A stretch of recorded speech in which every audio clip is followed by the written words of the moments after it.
right, so we need a couple of things to build an EVPN network. So number one, we need the topology. Well, we have the topology, right? Isn't it leaf spine, or is there more we need to talk about here? Nope, we pretty much covered that. Okay. So number two, we need an underlay. Actually, before we talk about underlay, one more quick topology question, Tony. Sure. Does it matter if it's a 3-stage versus a 5-stage versus a 7-stage leaf spine topology as far as EVPN is concerned? Nope, it does not matter. Okay. You'll have to make some choices where you want to put anycast gateways, how you want to do uplinks, and some other things. But generally, no. You can leaf spine is just the most common way to do it, like the 2-stage, one layer of spines, one layer of leafs. But you can have super leafs or super spines, and so there's a lot of variations in there. But I would say most of the time we've got two layers, one layer of spine, one layer of leaf.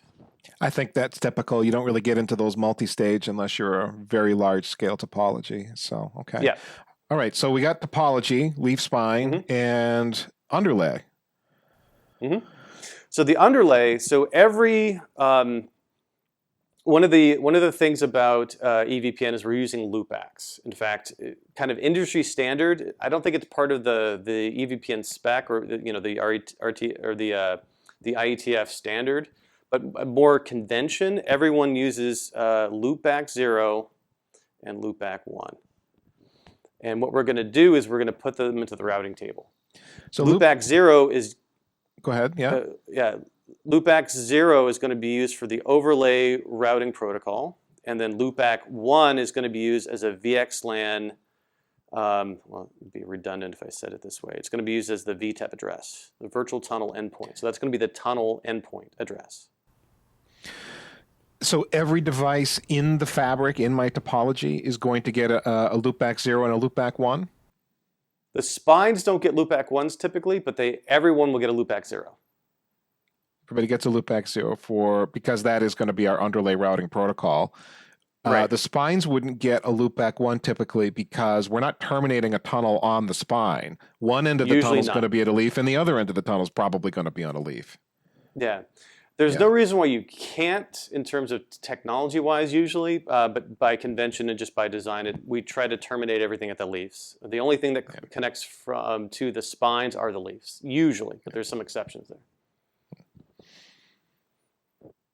All right, so we got topology, we've got our underlay, we've got every underlay device every leaf's gonna get a loopback 0 and a 1, and every spine's gonna get a loopback 0. All right. Yep. You get a loopback 0, you get a loopback 0, everyone gets a loopback 0. And the purpose of the underlay is just to get connectivity from one loopback to the other loopback. All of the loopbacks should be available from every leaf and spine to any other leaf and spine. So that's what we want.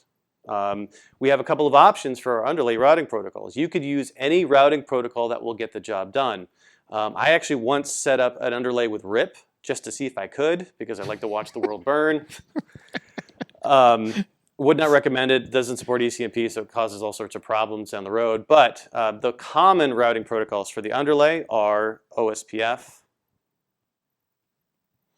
ISIS, not very common, and then either IBGP or EBGP. Now, what we're achieving with this underlay is we are stitching together the fabric so that all the leaves can find all the other leaves. There's a path through this leaf spine network to get from one endpoint to the other, just like any routing protocol helps us build any network topology, right? Right, but the only thing we're concerned about is the loopbacks. That's the only thing we want in the routing table. Does that mean you're going to use IP unnumbered and we're just going to peer through that? Or does it mean we number interfaces, we just don't announce them? It's just kind of like link local awareness. If you're using OSPF and ISIS, you can do IP unnumbered. I mean, usually depending on the vendor, but at least Cisco and Arista support IP unnumbered for both OSPF and ISIS. I don't know about ISIS. IP unnumbered is very handy. Because you don't have to worry about doing the point-to-point interfaces. With BGP, either IBGP or EBGP, you do have to do IP numbered, so you do have to come up with a scheme an IP scheme that's going to give every leaf and spine connection two IPs, one on the spine side, one on the leaf side. It's not a big deal. You do it once for the most part, and then it's set up. If you do that, you want to make sure that those point-to-point IP addresses don't end up in your routing table. It doesn't hurt anything, but it just makes your routing table a lot more crowded and a little bit more difficult to troubleshoot down the road. Now, Tony, on the screen you wrote IP unnumbered next to in EBGP, but it is IP numbered, right? Yep, you're okay. right. Okay, just double checking. All right. So with that, we have to come up with an IP scheme. IPv4, I'm assuming, is pretty normal. Do we also see people doing IPv6? I think Cumulus Networks does IPv6 if you're doing eBGP, and I think that's all they do. I don't know if they support OSPF. I'm not very familiar with them. I've just heard people talking about it and seen people talking about it, so I'm not an expert on that by any means. But I do know that they use link local IPv6 addresses to kind of address that issue of like having to assign IP addresses to every interface. But if you use something like Ansible or one of the vendor automation platforms like DCNM or Arista CloudVision, then it makes it a lot easier to do so. But it's not too bad either way. And then /30 or /31s where you have to do a point-to-point link with numbers. Typically do /31s because we don't need broadcast or anything like that. So okay. It can be we just need that TCP connection from the peers. That's it. Okay, got it. Okay, so the Underlays is very simple. The routing table is fairly static. It doesn't change very much. We're not adding or removing routes. The Underlay works pretty much like beginner level routing protocols.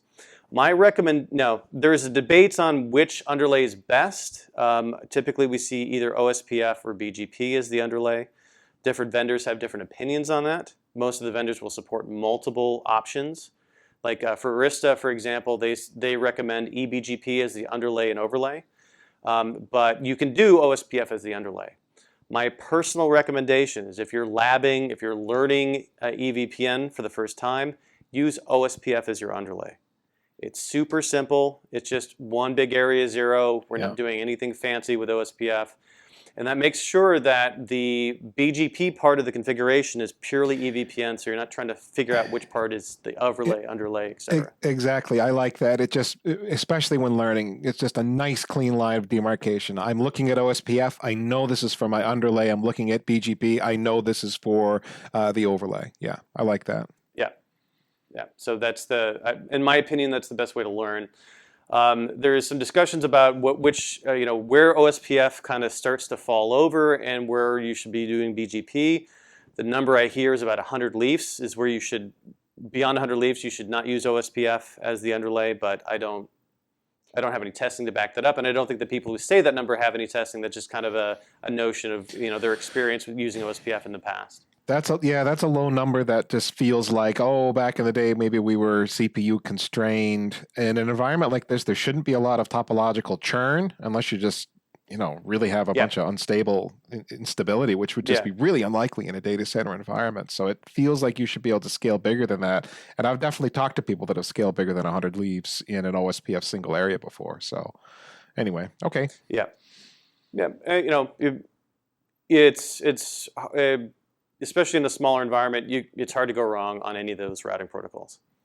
So that's the underlay, fairly simple, not a lot of changes, very little churn. The churn is going to happen in our overlay. So that's the next layer. We need the overlay. And this is where most of the magic happens. It is going to be MPBGP always. It can either be IBGP or eBGP, depending on how you want to do things. Either one works. It's MPBGP because we're introducing new address families. And generally speaking, the address family is called EVPN. So a quick comment here for people that are watching this that aren't really into the whole underlay overlay thing. All right, the underlay is just a straightforward routing protocol where you're connecting endpoints in a traditional way, just like you always would. Well, what's the overlay do? The overlay are tunnels that are going across this underlay, and we're going to get into this in a bit. The overlay uses the underlay so that the tunnel endpoints can find each other. That's kind of the point of that fabric and what it's there for. Yep. And the overlay is going to be responsible for endpoint reachability. So making sure that one VM or one host can contact another host. So it's always BGP. It's MP-BGP because, of course, BGP only supports IPv4. So in order to introduce IPv6 and other address families, we have to do extensions to it, and that's the multi-protocol part of MP-BGP. So that's going to be our control plane for endpoint reachability. It's going to provide routing for MAC addresses and IP hosts, so /32s or /128s. And then also for IP networks, so longest prefix matches. So all of that will be exchanged through MP-BGP.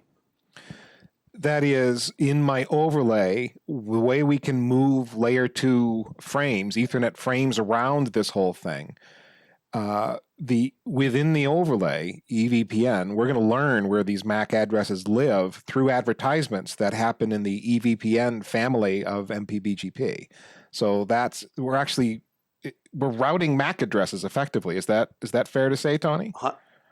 100%. We are routing MAC addresses. We are routing IP addresses. Yeah. Not just networks like we normally do, but we're routing IP host addresses. So with the MP-BGP, we are going to be peering with the spines. Now, if we're going to be doing IBGP, then the spines are going to be route reflectors, so we don't have to build a full mesh. And we're going to do a peering session from one loopback to another, from one loopback to another, one loopback to another, one loopback to another. So in this scenario here, leaf 1 down here is going to have 3 BGP neighbors, and there will be the 3 spines, and exchanging routes. And for IBGP, they will be the 3 spines will be configured as route reflectors. So I broadcast, I send it a route, and then it distributes it to the other leaves. The bigger my leaf spine network gets, Tony, then the bigger my routing table is going to be, because I've got not just this is a very small leaf spine that you've illustrated here, and there's already quite a number of peers that are happening. I mean, if we have a very wide leaf layer, this could be a lot of entries sitting in my routing table, yeah? Yeah.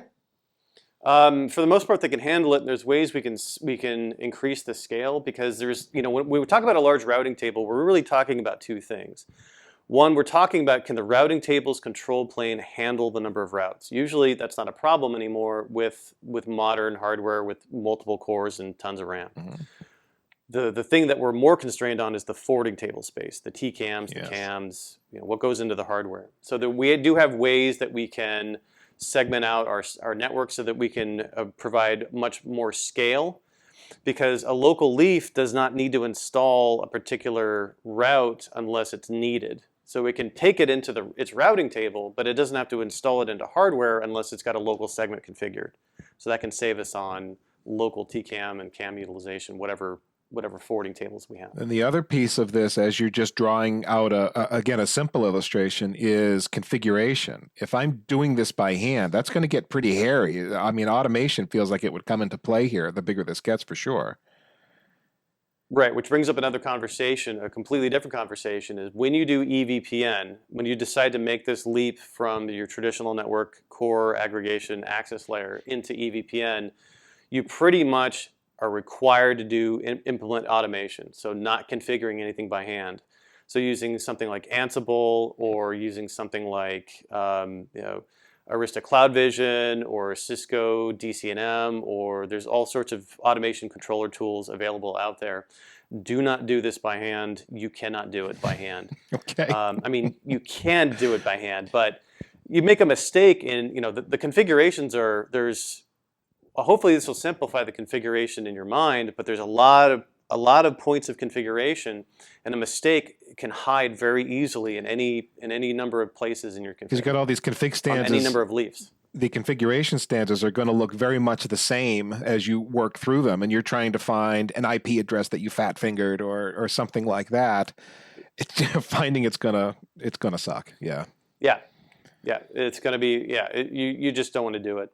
If you are going to do EVPN, of course, get training on it. Make sure that your team understands it, understands how it works, and understands how to troubleshoot it.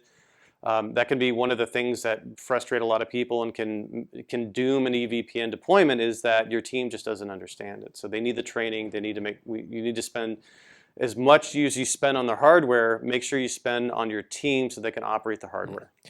So going back to what you've drawn in the yellow-orange color, I've got this IBGP peering relationship between my leaf layer and my spine layer using that loopback 0 interface that we've assigned.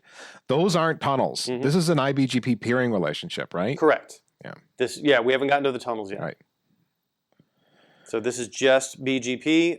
If we're going to be doing eBGP, which you can do, for example, Cisco tenant leans towards iBGP with OSPF as an underlay, and then Arista. I'm familiar with Cisco and Arista fairly well, so that's why I'm choosing those two. I'm not trying to push anyone to either of those vendors. I mean, there's several vendors like Juniper and Cumulus that do this. I'm just familiar with those two in particular.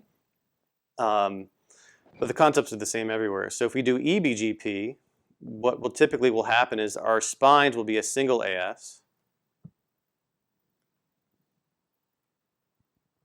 And either all of our leafs will be one AS, or every pair of leafs, because we're typically doing MLAG. Yeah. Will be VPC and Cisco and VLAG or whatever it's called, and they will be every pair of leafs will be their own AS. That's interesting to me. You can reduce your route reflector use, but you have more peering you have to think about with your AS scheme. But then as you're looking at AS paths for BGP routes, it becomes, I guess, a little more clear what's going on, because you've got that AS path you can look through.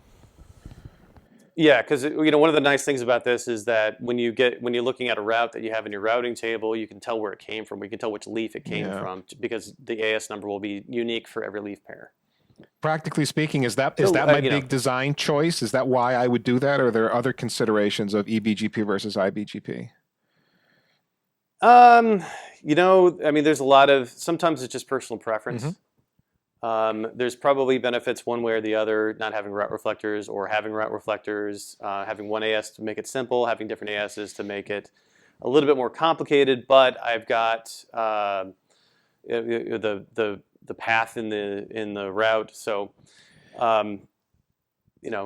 that's a whole separate design discussion. Yeah. Okay. Fair enough. And I guess we can't spend too much time there. I will say my instinct, though, just thinking about looking at AS path hops, I like what's on the screen now. That would be my default, unless I had some other design constraint that prevented me from going that way.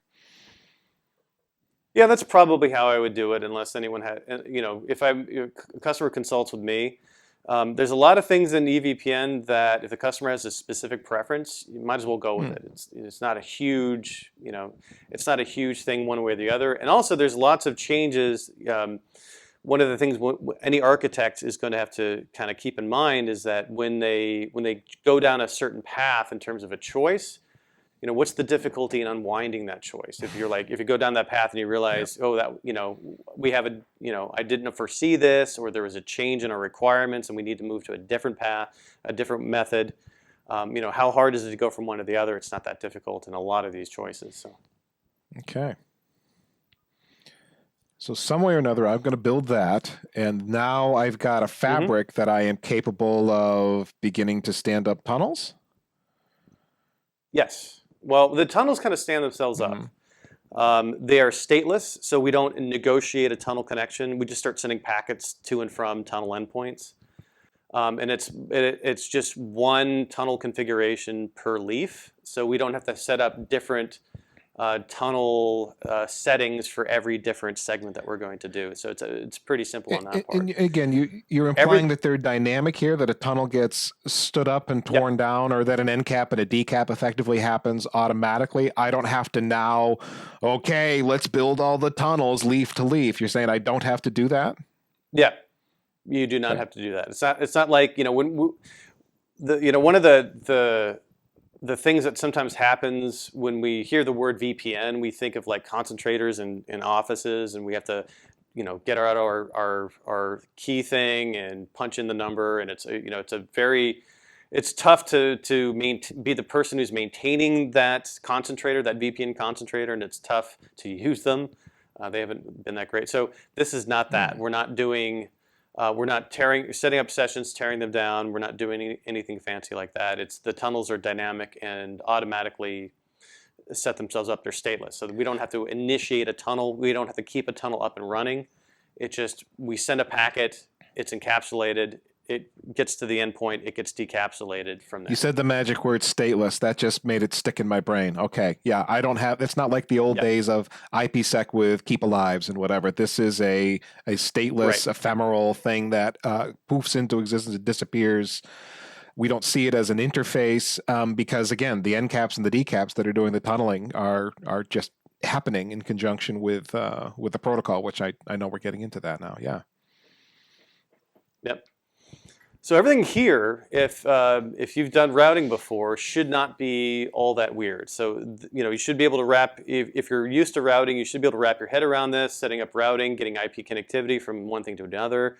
Maybe the loopbacks are a little weird, but a lot of times we put loopbacks into the routing table anyway, just for diagnostics. So nothing here should be that weird. Now we're going to get real weird. Okay.